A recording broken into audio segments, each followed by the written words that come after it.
Good morning. As Susan just mentioned, this is part 3 of a series that I've done at Ollie. And I want to emphasize that this is, there are no prerequisites for this course. If you didn't take parts 1 and 2, but are interested in your brain, I encourage you to take this course. Actually, the very first lecture will spend time on how nerve cells, which comprise the brain, function, and how drugs then work on nerve cells. And all of us, from taking aspirin to more potent compounds, take drugs that do, in fact, influence the function of nerve cells. And I think at the end of that first lecture, you'll have an idea how these drugs work, and we'll come back to different drugs as we progress through the course. So number 1, most important, there is no prerequisite, okay? Number 2, this course is designed for people who are scared of science.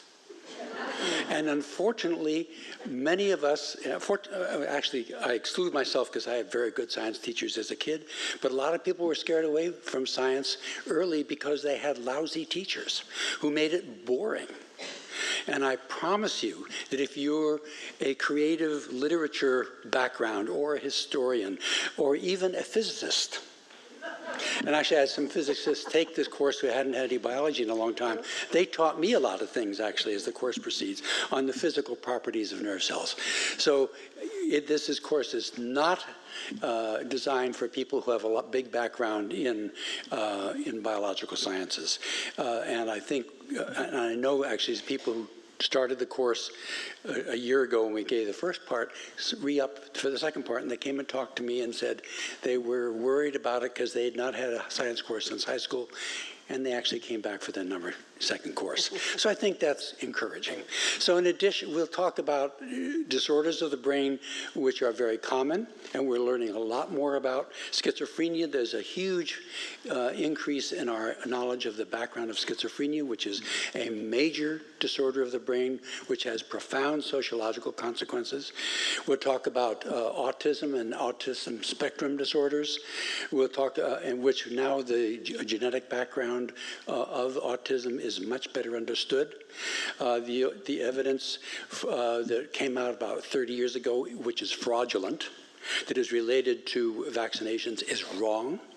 It's a lie, and some people don't get their kids vaccinated because, unfortunately, they've been caught up in this. So things of this sort, which have very important sociological implications, are important. People now are dying of measles.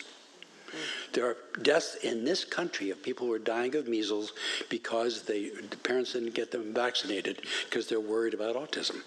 And so these issues are important.